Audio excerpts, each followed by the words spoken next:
इतने लोगों ने यहाँ पे मुझे बताया है कि लोग जाते थे। और 1974 के समय जब इंदिरा गांधी आई थी लाल ढाक, उस समय भी जंगल ये रोड था। ऐसा क्या हुआ कि इस रोड को हटा दिया गया नक्शे से? और जितने भी हमारे राजनेता हैं यहाँ के, वो अपने हर मैनिफेस्टो में इसको डालते हैं कि हम रोड बना के देंगे।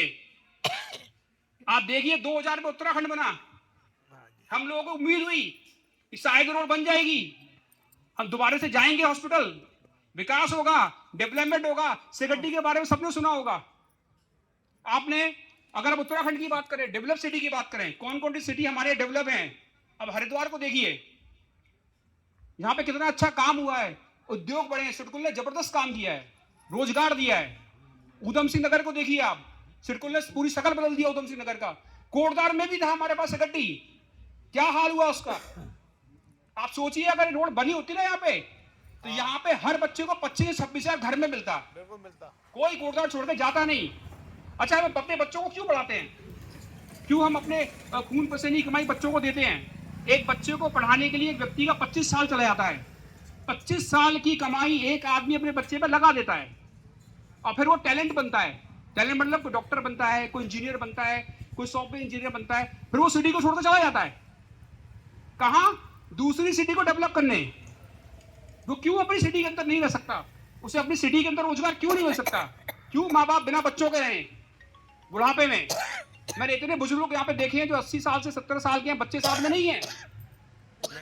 आपने इतनी मेहनत की, लिखाया, पढ़ाया, और इस रोड की वजह से बच्चों को बाहर जाना पड़ रहा है। सोचिए तकदीर, मतलब कितना अच्छा होता कि आपके बच्चे आपके पास होते, उन्हें कोटद्वार में बैठे 40,000 रुपये तनख्वाह मिल जाती। क्या बच्चे घर छोड़ के जाते?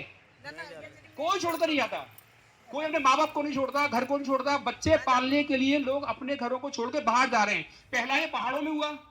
पहाड़ों की सिचुएशन तो आपको पता ही होगी कि पहाड़ों के अंदर क्या हुआ। जिन गांव में 200-200 लोग रहते थे, आज उस गांव में 3-3 लोग रह रहे हैं। वो भी कौन लोग? रिटायर लोग। वो अपने एंड का वेट कर रहे हैं, बस गांव खत्म।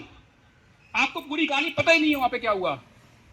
गांवों में टाइगर परियोजना के नाम से 1973 के समथिंग गांव में टाइगर छोड़े गए। जब टाइगर ज्यादा संख्या में हो गए, वो आदमी खाने लगे, तो गांव में सुअर छोड़े गए, ताकि जानवर ज्यादा होंगे, सुअर ज्यादा बच्चे देते हैं, तो सुअरों को खाएगा, जानवरों को खाएगा। फिर बंदर छोड़े गए, और पूरे पहाड़ को इससे भर दिया गया। हमारे गांव में कौन लोग थे? किसान लोग थे, उनकी खेती चौपट कर दी। आज की हालत ये है, अगर गांव में किसान एक आलू बोता है, अपनी जेब से पैसे लगाता है, जब आलू लग के खड़ा होता है उसे सुअर खा जाते हैं। तो किसानों ने क्या किया? गांव छोड़ दिए। जब रोजगार ही नहीं है, खाने के लिए कुछ है नहीं, तो लोग क्या करेंगे हमारे के? अब पहले गांव खाली हुए, अब कोटद्वार खाली होगा। इतनी टॉप क्लास सिटी बननी चाहिए थी इसको। मुझे बड़ा दुख के साथ कहना पड़ रहा है, मैं हल्द्वानी में भी रहा हूं, मैं देहरादून में भी रहा हूं, इस सब जगह पर मैंने वहां पे जीवन देखा है। वो भी सिटी है, वो कैसे डेवलप हो गई? अगर कोटद्वार की भौगोलिक स्थिति की बात की जाए, कोटद्वार किस तरह से है, तो मैं आपको बोलूं, कोटद्वार बिल्कुल हल्द्वानी जैसा है। जो सिचुएशन बननी चाहिए थी, वो कोटद्वार की ऐसी बननी चाहिए थी। हल्द्वानी में डेवलप होना चाहिए था, अच्छे हॉस्पिटल होने चाहिए थे। वो आपका हक है, कि वो हक अभी तक आपसे क्यों मारा गया? ना तो आपको अच्छे हॉस्पिटल मिले, ना आपको एजुकेशन मिला। एक सिटी को बहुत टॉप क्लास सिटी होना चाहिए था, वो वैसा का वैसा रह गया। क्या डेवलपमेंट किया यहाँ के राजनेताओं ने आज तक? इन राजनेताओं ने गांव को खाली कर दिया। अगर इतने अच्छे राजनेता होते तो गांव में जाकर रहते ना, गांव का विकास होता। क्यों गांव खाली हुए? क्योंकि यहाँ के राजनेता गांव में रहना चाहते ही नहीं थे। इलेक्शन में आने के बाद, जीतने के बाद देहरादून भागते हैं सीधे, वहां अपने बंगले बनाते हैं, वहां खड़े करते हैं अपनी कोठियां। अगर वो गांव में होते, इतनी अच्छी स्थायी राजधानी दे रखी है हमको, क्यों चंबल नहीं जा रहे वो लोग? गोपेश्वर क्यों नहीं जाते हैं वो लोग? सब कुछ बना हुआ है सेटअप। स्थायी राजधानी आपको पता क्या देहरादून नहीं है, गैरसैंण है। वहां क्या हालत है? कौन सा नेता वहां जाकर रहता है? अगर आज गैरसैंण डेवलप होता, तो आज हमारे गांव में डेवलप होते। उन्होंने सारा चौपट कर दिया। और अब मैं दुखी ज्यादा इसलिए हूं कि कोटद्वार गांव नहीं है, उसे एक बड़ी सिटी होना चाहिए था। और क्या हालत कर दी है कोटद्वार की। एक रोड की ये लोग 2000 से, मतलब 2000 तो क्या, उससे पहले से मांग हो रही है, 100 साल से ज्यादा की, लेकिन तकरीबन माने जब उत्तराखंड 2000 बना, उससे तब से लेके अभी तक रोड की मांग हो रही है। 2008 में इतना बड़ा आंदोलन, 287 दिन का आंदोलन, सुन के ही कान खड़े हो जाएं। इतने बड़े 287 दिन का आंदोलन बहुत बड़ा आंदोलन होता है। था बहुत बड़ा 287 दिन लोगों ने आंदोलन किया। कहाँ है वो रोड तो है ही नहीं। एक आश्वासन दिया, एक वादे दिए और लोग ठंडे बस्ते में चला गया पूरा मामला। हमको भी ऐसे ही सोच रहे हैं कि ये भी ऐसे चले जाएंगे। इसकी एक बहुत बड़ी कमी है। अगर आप राजनेता को पूरी तरह से दोष दें तो वो भी एक बहुत बड़ी कमी है। मैं थोड़ी सी दोष यहाँ पे जनता को भी दूंगा। अगर आपने उस राजनेता का गला पकड़ लिया होता ना अपने साथ चुनाव में जो है, जिसने कहा था मैनिफेस्टो में बना के दूंगा, उसका गला पकड़ के पूछते कहाँ है हमारी रोड, क्यों तुमने रोड नहीं दी अभी तक, तो बदल चुका होता। क्योंकि हमारे उत्तराखंड के लोग बहुत सीधे हैं, प्यारे हैं, उनसे एक बार हाथ जोड़ के बात कर लो, सारे गुनाह माफ कर देते हैं। और ये होता है, और इसी वजह से हमारा कोटद्वार डेवलप नहीं हुआ। अब जनता को कठोर होना पड़ेगा। अब वो जमाना चला गया, हाथ जोड़ने से काम होने वाले हैं। जब हाथ का जमाना जाता है तो आपको अपनी भुजा मजबूत करनी पड़ती है। अब ऐसे से काम नहीं चलेगा, अब ऐसे से काम चलेगा। सबको एक होना पड़ेगा। अगर ऐसे ऐसे करके घूमोगे तो कुछ नहीं मिलेगा। मुट्ठी बनाओ, टाइट करो और अपना हक गले से छीन के बाहर निकाल लो। अगर वो आपको नहीं मिल रहा है तो छोड़िए वो हाथ जोड़ना कि आप एक अपनी विधायक उनको इंतजार कर रहे हो, आएंगी आएंगी आएंगी और हमारे लिए कुछ करेंगी। अगर वो विधायक को कुछ करना होता ना तो इतने साल इंतजार नहीं करना पड़ता। ये रोड तो बहुत सालों बन गई। और छोड़िए कांग्रेस और बीजेपी, इसके लिए बोलना चाहूंगा, ना तो कांग्रेस अच्छी है ना बीजेपी अच्छी है। अगर आप इनके भरोसे से बैठे रहेंगे तो आपको केवल आश्वासन के अलावा कुछ नहीं मिलेगा, जो इतने सालों से करते आए हैं। कुछ चाहिए तो छीन के लेना होगा। आपको भूख लगी है ना, जब लगती है भूख तो खेत में जाके काम करते हैं ना, तब अन्न उगता है, लोग खाते हैं। छोड़ दिए सारे काम, सरकार के भरोसे छोड़ दिए, कुछ नहीं मिलेगा आपको। अगर आपको कोई चीज चाहिए तो उसे खींच के गले से निकालना पड़ेगा। अब वो जमाना नहीं है, 2025 चल रहा है। लोग पढ़े हुए हैं, पढ़े लिखे लोग हैं, संविधान के बारे में जानते हैं, कानून के बारे में जानते हैं। उस पढ़े लिखी चीज का फायदा भी तो होना चाहिए। बंद कर दीजिए अब राजनेताओं के आगे हाथ जोड़ना। अरे एक बात आपको बता दूं, मैं बहुत साल तक मैंने पढ़ाया है, संविधान ही पढ़ाया है। मैं बार बार ये बात बोलता हूं, संविधान के अनुसार से सबसे बड़ा कौन है? जनता। ये पेपरों के क्वेश्चनों में आता है, चाहे आप एसएससी की बात करें, रेलवे की बात करें या पीसीएस की बात करें, ये क्वेश्चन आता है कि संविधान में सबसे ज्यादा पावर किसके पास है? जनता। तो लोगों को इतना कम नॉलेज है, या तो पीएम लगा देते हैं आंसर में या सीएम लगा देते हैं। उनको ये नहीं पता सबसे बड़े पावरफुल आप लोग हो। जनता है, जनता है। सबसे ज्यादा पावर जनता के पास है, पर ये पावर दिखती नहीं है। खास बात ये है, वो इसलिए दिखती क्योंकि आपने अपने आप को ऐसा बना लिया है। आपने खुद मान लिया कि मैडम जी आएंगी तो हम सब खड़े हो जाएंगे। नहीं, आपको खड़ा भी होना है, अब उनको यहां बैठाना है और आपको चेयर में बैठना है। बदलिए अपनी सोच, एक राजा की तरह सोचिए। जो आपकी सोच है वो राजा की नहीं है। जो सोच है आपकी उसे बदलना होगा। अब आप मालिक हैं, 5 साल बाद किसी को भी उठा के कुर्सी से बाहर फेंक सकते हैं ना, तो हाथ तो जोड़ रहे हो। अपना हक छीनने की कोशिश करो। जिस दिन ये थॉट दिमाग में घुसेगा कि हम पावरफुल हैं, हम मालिक हैं, हम चलाते हैं सब कुछ, सब बदल जाएगा। जितने भी ऑफिसर है, सीएम हुआ, पीएम हुआ, वो सब आपके नीचे ही हैं। नहीं जोड़ने हैं हाथ से हाथ, ध्यान रखना, हाथ नहीं जोड़ने किसी के। अपना हक लेना है, कानों तक बात जानी चाहिए। जो भी लोग बैठे हैं कुर्सी पे, हम बॉस हैं, हम नौकर नहीं। जो मैं बड़ा दुख की बात है, 50 दिन हो गए इस आंदोलन को। मैं तो मतलब रो गया एक बार यहाँ पे। 50 दिन माननीय विधायिका, हटाओ माननीय विधायिका, क्यों अभी तक मिलने नहीं आई? क्यों क्वेश्चन नहीं किया था उस विधायिका को? मैं देखता हूँ रामलीला में जा रही है फीते काटने के लिए, सलून में जा रही है, सलून नाई की दुकान, उसको इतनी इज्जत। दोनों में डांस कर रही है। और जो लोग यहाँ पे भूखे बैठे हैं उनसे मिलने के लिए उनके पास 10 मिनट का टाइम नहीं है। क्या ये वोटर नहीं है उनके? क्योंकि ये लोग उनको दिखते ही नहीं है। उन्हें लगता है जंगल के लोग हैं, गांव के लोग हैं, काम चल जाएगा और ऐसे ही काम चलता रहेगा। लेकिन अब ऐसा नहीं चलेगा। अब ये चिंगारी आग बन गई है, अब इस आग को ज्वालामुखी बनना है। इसे आग तक नहीं रखना है, इसे ज्वालामुखी बनाना है। जब ये ज्वालामुखी जलेगा ना, करोड़ों किलोमीटर से दिखेगा कि क्या हो रहा है। अब इसे बनाने के बाद कौन लोग करेंगे, ध्यान रखना। नीति बहुत इंपॉर्टेंट है। जब भी कोई आंदोलन होता है, एक नीति से होता है, एक पॉलिसी से होता है। पहले बात तो अपना माइंडसेट बदलो, नौकरों का आप मत करो, मालिक बनो। किसी को अब यहाँ पे आने की जरूरत नहीं है, ना विधायिका को, ना विधायक को, किसी को जरूरत नहीं है। ये आंदोलन हमारा है, हम अपना हक अब खुद छीनेंगे और इसे करने से हमें कोई अब रोक नहीं सकता है। दूसरी बात, आंदोलन की पॉलिसी होती है, आंदोलन का चेहरा होता है। ध्यान रखना, ये बात शुरू से बोलता आ रहा हूं मैं। थोड़ा हो सकता है आपको बुरा लगे, पर मैं सच बोलने में यकीन करता हूं। सच मेरे लिए सच है। आंदोलन का एक चेहरा होता है। आंदोलन में जब कोई आदमी आगे बढ़ता है तो बहुत से लोग उसे चिढ़ते हैं, जलते हैं, उन्हें समझ में नहीं आता ये आदमी इतना बड़ा कैसे हो रहा है, लोग उसके पीछे भाग क्यों रहे हैं। वो ये नहीं देखते हैं कि वो आदमी 15 साल से मेहनत कर रहा है उसके लिए। मैं बात कर रहा हूं थापा जी की, अब मैं खुल के बोलूंगा। एक व्यक्ति 10-12 साल से लगा हुआ है, संघर्ष कर रहा है, सामाजिक कार्य कर रहा है। आज उसके साथ लोग खड़े हैं, क्यों खड़े हैं सबको पता है वो कैसा आदमी है। उस आदमी पर लांछन लगाए जा रहे हैं। स्कूटी ले ली, अरे स्कूटी भी बहुत बड़ी चीज है क्या? लोगों ने कोटियां खड़ी कर ली है।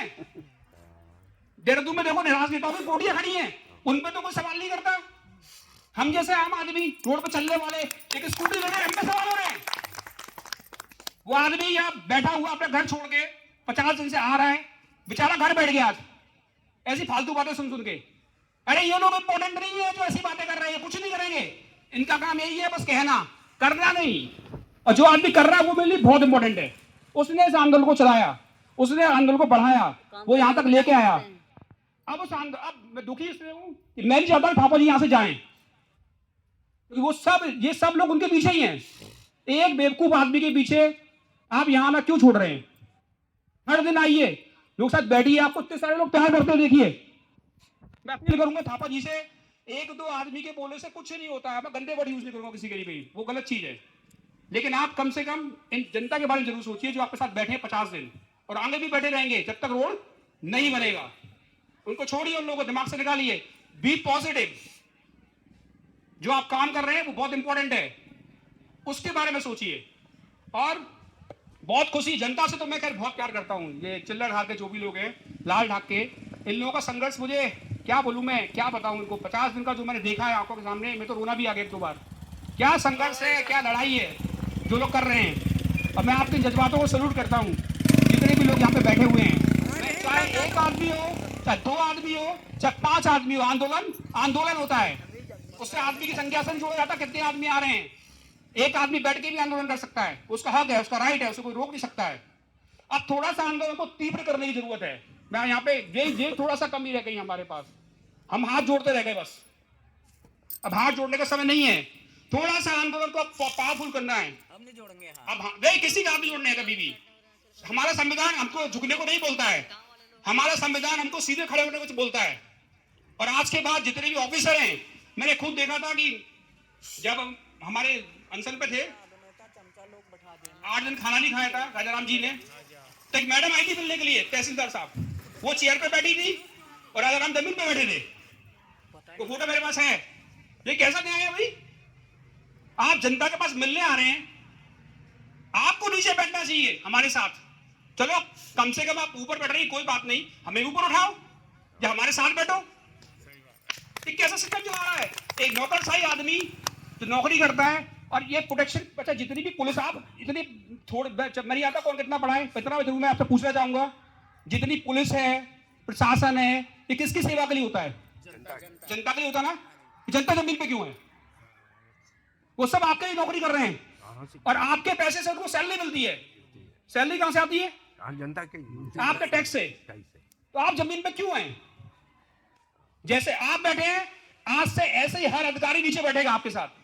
कोई स्पेशल ट्रीटमेंट नहीं देना है किसी को, कोई आपका भला करना नहीं चाहता है, वो बस अपनी जेबें भरना चाहते हैं, कहां से कितना पैसा मिल जाए और हम आगे निकल जाएं, बस यही उनका उद्देश्य होता है। बस कितनी विडंबना है कि अभी मेरे साथ हादसा हुआ था, एक महिला के सामने कोई व्यक्ति नग्न अवस्था में टॉयलेट कर रहा था।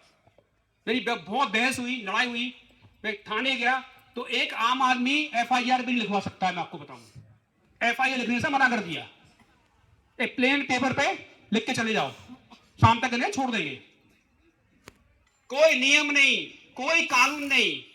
आप समझ रहे होंगे, समझदार लोगों तक पता होगा कि क्या हुआ वहां पे, कैसे उन्हें शाम को छोड़ दिया गया हुआ। एक लेडीज के सामने इस तरह की हरकत करना, शराब पी के साथ जगह पे लेटा होना, बहुत सारी धाराएं लगती है इसके ऊपर, नियम और कानून के हिसाब से। कोई नहीं कर सकता ऐसा। शाम तक आदमी छूट गया। हम जो 4 घंटे 5 घंटे लड़ाई करी वो जीरो हो गई। उसका बेनिफिट किसी सरकारी आदमी को हुआ। ये सच है, सच, पूरा सच। और इसी तरह से सारा सिस्टम चल रहा है। मतलब एक आम आदमी एक एफआईआर लिखाने के लिए उसे 10 घंटे लड़ना पड़ता है या वहां फोन घुमाने पड़ते हैं, तब एक एफआईआर लिखी जाती है। और किस आदमी की? जो प्रॉब्लम में है। क्या ऐसे चलेगा शासन? ये तो अंग्रेजों से बुरा है, 1947 से बुरा है। तो कैसे हमने आजादी ली? अपनी आजादी खून पसीना देके मर के जी के हमने आजादी ली है। इस दिन के लिए नहीं ली थी कि हमें ऐसा दिन आज फिर देखना पड़े कि रोड के लिए हमें रोड पे बैठना पड़ रहा है। जो रोड हमें 2008 में मिल जानी चाहिए थी, उसके लिए आज दोबारा संघर्ष हो रहा है। और इस संघर्ष को तोड़ने की कितनी कोशिश हो रही है, कितना कोशिश किया जा रहा है कि लोग यहां तक ना पहुंचे। तरह तरह की बातें हो रही हैं। उन्होंने मीडिया में ऐसे लोग रखे हुए हैं जो इस तरह के मुद्दे उठाते हैं कि लोगों को दिमाग भटका दिया जाए। लेकिन मैं आप सबसे, इनको भी, जितने भी लोग बैठे हैं, जितने भी लोग यहाँ पे बैठे हैं, सबसे अपील करूंगा, अभी हिम्मत नहीं आनी है। लड़ाई शुरू हो गई है और हम लोग आपके साथ हैं। जब तक मेरे अंदर खून की एक बूंद भी होगी ना, चाहे गला भी काटना पड़े, मैं आपके साथ बैठा हूं, हटूंगा नहीं यहाँ से। हम भी वही हैं सर। रोड हमको चाहिए। मुझे देखा जाए, मुझे रोड से शायद कभी जरूरत नहीं पड़ती है, शायद ही कभी जरूरत पड़े। लेकिन जो मैंने लोगों को यहाँ पे देखा है, बातें, मैंने किसी राजनीति के पास नहीं गया, मैं किसी पॉलिटिशियन के पास नहीं गया, मैं जनता के साथ बैठा, जनता की बात सुनी, मालूम चला कि रोड कितनी इंपॉर्टेंट है। किसी महिला को हार्ट अटैक आ गया है, उसे एम्स ले जाना है, 47 किलोमीटर घूम के जाना है, वो बचेगा? वो आदमी बचेगी? औरत वो? क्या कोटद्वार के पास खुद का हॉस्पिटल नहीं होना चाहिए था? 2002 से कितना टाइम हो गया? आज कोटद्वार में हार्ट अटैक की कोई सुविधा नहीं है, मर जाओ। क्यों अभी तक हॉस्पिटल में सुविधाएं नहीं हुई? हर साल बोर्ड, हर 5 साल में बोर्ड लगते हैं।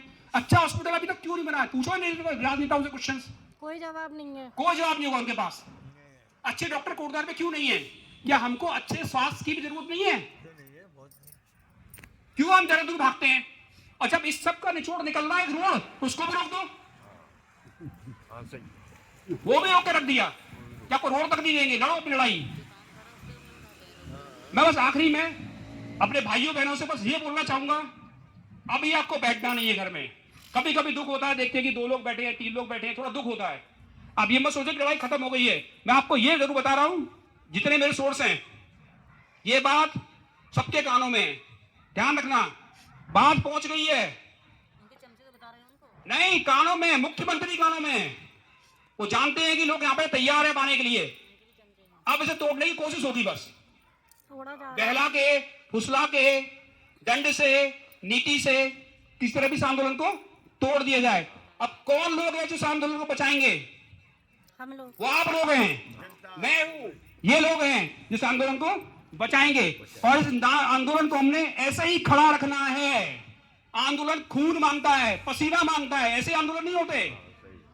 कई बार डंडे खाने पड़ते हैं, तब आंदोलन होते हैं।